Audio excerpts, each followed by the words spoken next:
Hai guys, kembali lagi di Ruang Kosong. Kali ini kita akan melanjutkan cerita manhwa yang menceritakan tentang Chun Yo-won.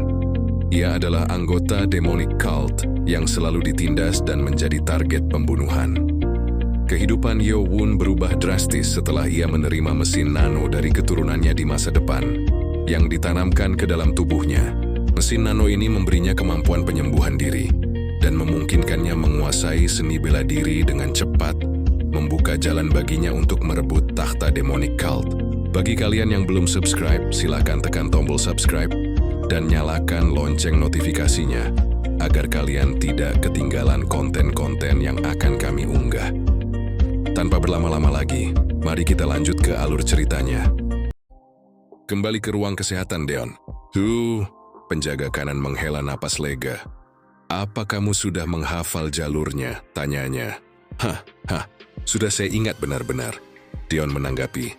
Hahaha, kamu pasti menderita selama 2 jam ini. Tapi ini cara yang paling tepat untukmu yang tak tahu tentang tenaga dalam. Balas penjaga kanan. Targetku 7 hari. Aku akan membentuk tenaga dalam di perutmu. Paham? Melihat guru kelelahan, sepertinya beliau memakai banyak tenaga dalam. Aku juga harus bertahan menjalani rasa sakit ini, gumam Deon dalam hati. Terima kasih telah peduli. Saya berjanji akan berusaha, balas Deon membungkuk hormat. Kamu ini pandai sekali bicara hal yang membuatku senang, hahaha, balas penjaga kanan. Latihan kita sampai di sini dulu. Jangan lupakan cara pernapasan dan jalurnya. Terus ingat dan ulanglah, lanjutnya mengingatkan. Gurumu ini pergi dulu. Jaga badanmu baik-baik. Terima kasih guru, balas Deon. Deon merenung. Aku berjanji akan membentuk tenaga dalam di 7 hari ini. Lanjutnya bertekad. Di lapangan akademi, seperti yang sudah kuduga. Gumam penjaga kiri dalam hati memperhatikan para murid. Mereka jadi ketua tiap kelompoknya. Banyak juga yang wajahnya luka karena bertengkar semalaman. Alasan kenapa para guru tak ada di asrama pada hari pertama adalah demi membiarkan proses perebutan posisi ketua yang dilaksanakan secara bebas dan diam-diam. Penjaga kiri tersentak. Bukannya di grup 12 ada calon pemimpin sekte racun? Kenapa murid 18 jadi ketuanya? Sepertinya mereka memperebutkan posisi dengan sangat sengit. Dia mengganggu si papan nama hitam yang mungkin akan jadi pemimpin sektenya. Tak hanya punya kemampuan, dia ternyata juga sangat berani. Lanjutnya menilai. Saya akan mulai pelatihan murid-murid. Jelas Guru Ho menginformasikan. Baik, balas penjaga kiri. Semuanya perhatian, kata Guru Ho memulai pengumumannya. Mulai hari ini selama 7 hari kalian akan belajar tentang teknik dan strategi bertempur di balai utama di kanan itu. Lalu setelah makan siang, kalian akan latihan formasi pertempuran di lapangan ini. Mengerti? Mado, balas para murid. Berbaris dan jalan menuju balai utama. Mulai dari kelompok 1, jalan ke depan. Teriak para guru menuntun. Di tengah perjalanan. Dasar bodoh, ejek pangeran ketiga lewat telepati. Bisa-bisanya kamu kalah dari sekte lurus. Chun Mo-gyum, balas pangeran keempat marah, menggertakkan gigi. Sepertinya benar sekte racun tak bisa apa-apa tanpa energi racun. Kuharap kamu terus kalah dari sekte rendahan di situ. Hahaha. Lanjut pangeran ketiga mengejek dengan pedas. Sialan, balas pangeran keempat kesal, menggertakkan gigi sambil mengepalkan tangannya. Pangeran keempat melirik ke arah Baekgi dengan kesal dan marah. Bocah ini, dia Baekgi dari sekte lurus ya. Kamu sudah menghinaku. Nikmatilah posisi ketuamu. Akan kubuat kau menyesal telah satu kelompok bersamaku. Lanjutnya bertekad. Asrama Murid Akademi. Murid 3 panggil guru kelompok 8. Mado, balas pangeran ketiga membungkuk hormat. Apakah guru memanggil saya? Aku cukup puas dengan komandomu di latihan formasi hari ini. Terima kasih pujiannya. Balas pangeran ketiga membungkuk hormat. Lalu tentang murid 7, katanya dia harus dirawat selama 14 hari. Jelas guru kelompok 8 menginformasikan. Mendengar itu pangeran ketiga tersentak kaget. 14 hari? Tanyanya. Begitu kata tabibnya, timpal guru kelompok 8. Teori mungkin bisa dikejar, tapi praktiknya. Dia bahkan tidak punya tenaga dalam. Bagaimana dia bisa mengejar? Gurumu ini akan mendatangi murid 7 dan mengajarkannya. Lanjutnya, mulai sekarang kalian bebas. Jadi kalian bisa latihan bela diri sekte atau mengulang pelajaran. Lanjutnya sambil pergi. Mado, balas para murid membungkuk hormat. Saat membungkuk, pangeran ketiga menggertakkan gigi kesal. Saat pulang ke asrama kelompoknya, pangeran ketiga masuk dengan menendang pintu. Para temannya terkejut. Itu Chun Mugeum, gumam salah satu murid pelan. Shh, diamlah, kata temannya. Kita yang akan capek kalau mengganggu dia yang pemarah. Pangeran ketiga menggertakkan gigi. Ah, sialan, teriaknya mengumpat kesal.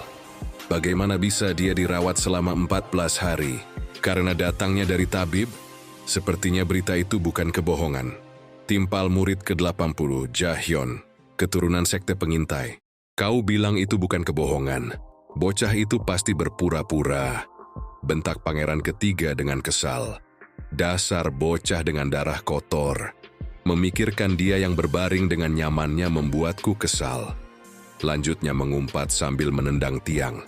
Pangeran, tenanglah, kata murid ke-80 menenangkan. Anda tak perlu marah dan bisa lakukan ini. Lanjutnya membisikkan sesuatu. Aha, pangeran ketiga tersenyum. 4 hari kemudian, huam.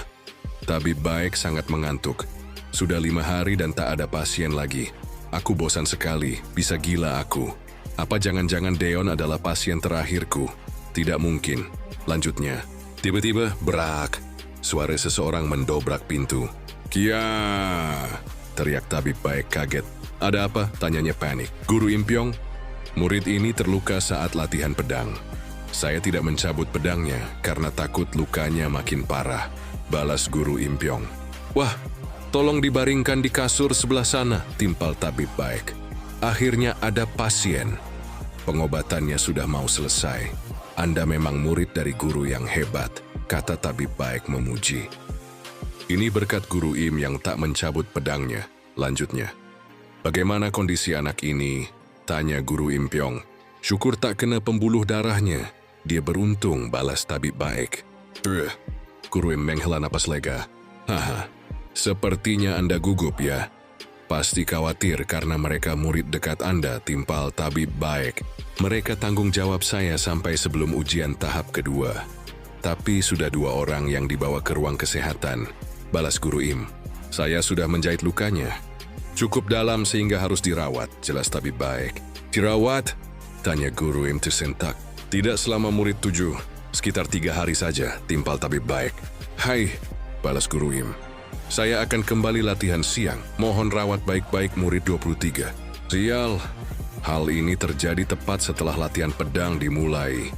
Sepertinya aku harus menulis penjelasan tertulis resmi, gumam Guru Im. Setelah malam tiba, di tengah Deon terlelap, murid ke-23 bangun dari tempat tidurnya. Dia nampak merencanakan sesuatu dengan alat-alat dan pisau pengobatan tabib baik. Dia harus kubuat tak bisa berjalan. Gumam murid ke-23 sambil memegang pisau bedah. Dia menatap Deon yang terlelap.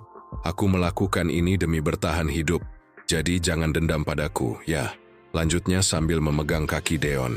Dia hendak memotong kaki Deon dengan pisau tersebut. Saat hendak memotong, murid ke-23 merasakan sengatan listrik yang sangat besar. Teriaknya kesakitan. Seketika pisau itu jatuh dari genggamannya. Deon terbangun. Seperti yang sudah kuduga, gumam Deon. Perkiraanku tidak salah. Rintih orang yang ingin membunuh Deon. Hah, ia tersentak. Apa? Aku pingsan? Kok? Apa-apaan ini? Tanyanya terkejut melihat dirinya terikat. Siapa yang mengikatku? Tiba-tiba Deon membuka tirai pembatas. Ah, halo botak, sapanya dengan senyuman. Kau, bagaimana kamu bisa melakukannya?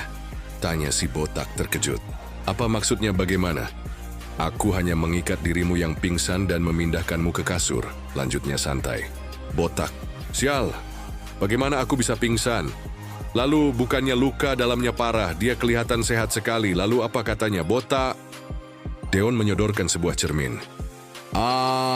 Aku botak, teriaknya kaget. Aku tak bisa merasakan gelombang rambutku sama sekali. Tidak, Tidak mungkin, teriaknya menggeliat tak terima. Aku jadi botak, aku bot. Plak! Diam, kata Deon menampar si botak sampai pingsan. Dia pingsan lagi. Setelah beberapa waktu kemudian, apa kamu sudah tenang? Tanya Deon. Humph. Jawab si botak dengan mulut tersumpal. Mulutmu disumpal masih berbicara dengan bodohnya, balas Deon. Anak ini, di upacara masuk akademi terlihat seperti bocah polos, tapi dia terlihat sangat menakutkan. Sebenarnya siapa dia? Gumam si botak merinding ketakutan. Memangnya kamu pikir bagaimana aku bisa bertahan sampai usia ini? Jelas Deon sambil memegang pisau kemarin. Ini, gumam si botak bergetar.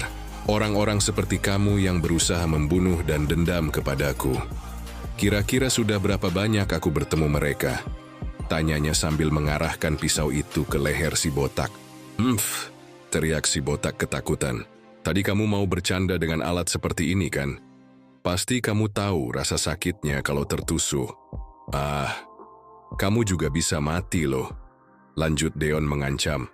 Sekarang cepat katakan, siapa yang menyuruhmu melakukan perbuatan ini? Lanjutnya sambil menyodorkan pisau. Teriak si botak ketakutan.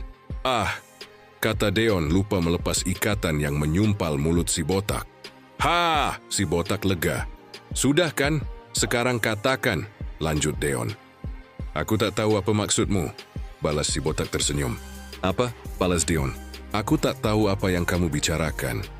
Lalu kalau kamu menusuk leher dan membunuhku di ruang kesehatan, apa kau pikir kau akan selamat?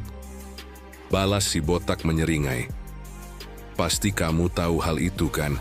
Selain bertarung di waktu latihan yang resmi, kita tidak boleh melukai lawan.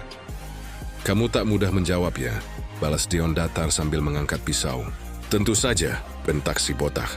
Walau kamu menyiksaku, aku tak akan membuka mulutku. Hahaha, kau pikir kau akan bisa mengalahkanku? Pasti kamu tak menyangka aku akan melawan dengan kuat, kan? Lanjutnya dalam hati. Baiklah, harus aku coba supaya kamu mau bicara, bukan? Balas Deon tersenyum palsu. Apa? Balas si botak terkejut. Seketika Deon menyumpal mulutnya dengan tali. Teriak si botak. Tunggu sebentar, kata Deon dengan wajah psikopatnya. Si botak gemetar ketakutan. Ini tak ada di asramaku dulu, tapi di sini banyak barang bagus. Lanjutnya sambil memegang jarum akupunktur. Itu, jarum panjang? Apa yang akan dia lakukan dengan itu? Gumam si botak ketakutan. Hihihi. Deon tertawa kecil. Si botak menoleh ke belakang ketakutan. Deon mulai memegang tangan yang terikat. Kamu takut ya? Tiba-tiba kamu mengepalkan tangan, kata Deon sambil membuka kepalan si botak secara paksa. Si botak berusaha melawan. Anak ini, katanya dia tak punya tenaga dalam? Kenapa dia kuat sekali? Kenapa dia membuka jariku? Dia mau apa? Lanjutnya gemetar. Ini akan sedikit sakit, jelas Deon sambil mengangkat jarumnya lalu menusuk jari si botak. Teriak si botak kesakitan. Jangan berlebihan, lanjut Deon menusuk jari lainnya. Si botak meronta kesakitan. Tolong berhenti, lanjutnya dalam hati. Karena kamu bilang tak akan buka mulut walau disiksa, jelas Deon menusuk jari lainnya. Anggap saja aku sedang melepaskan amarahku. Lanjutnya mengangkat jarum dengan ekspresi tersenyum.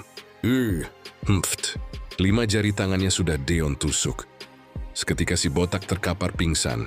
Sakit sekali ya? Tanya Deon tersenyum jahat. Kamu sampai pingsan 2 kali. Sekarang waktunya tangan kanan. Lanjutnya melanjutkan penyiksaan. Si botak seketika terkejut. Dengan mulut tersumpal ia menggelengkan kepalanya. Teriaknya menolak. Apa kamu benar-benar akan bicara? Tanya Deon memastikan. Seharusnya begitu dong dari tadi, kata Deon sambil melepaskan tali penyumpal mulut si botak. Si botak menghirup napas lega. Anak ini sudah gila, kalau terus bertahan mungkin aku tidak mati tapi pasti jadi gila. Urusan selanjutnya nanti saja, aku harus bicara. Saat si botak mau bicara, Deon memotong. Chunmu gum kan? Tanyanya. Bagaimana bisa? Si botak terkejut. Pasti kamu penasaran kenapa aku bisa tahu. Jelas Deon. Yes benar, jawab si botak lirih. Berkat perhatian ketua kelompok, Chun Mugeum, yang hebat. Setiap pagi guru bela diri datang untuk memberikan kursus kepadaku. Dia memberitahu dengan detail aku kelompok berapa dan siapa anggota kelompokku. Aku sudah menduga dari awal, tapi aku ingin dengar langsung dari mulutmu. Murid nomor 23, Heobong. Siapa yang bilang anak ini hanya sampah rendahan? Tidak, anak ini adalah monster. Dia hanya menyembunyikan taringnya karena belum punya kekuatan. Tapi kalau dia punya kekuatan, aku tak bisa menduga hal apa yang akan terjadi. Gumam Heobong dalam hati. Berkat kamu aku jadi tahu info bagus dan aku mau tidur lagi. Jadi sampai di sini dulu, ya. Jelas Deon. Benarkah, balas Heobong? Hal yang terjadi barusan, jelas Deon. Tidak akan saya beritahu kepada siapapun. Potong Heobong dengan cepat. Tolong jangan marah lagi pada saya. Lanjutnya memohon, membenturkan kepala ke lantai. Heobong merasakan sesuatu. Deon yang bersiap dengan jarinya yang dipenuhi listrik, seketika mengarahkannya ke kepala Heobong. Serangan pembuluh darah, kukira dia tak punya tenaga dalam. Anak ini ternyata menipu semua orang. Lanjutnya tersungkur mulai tak sadarkan diri.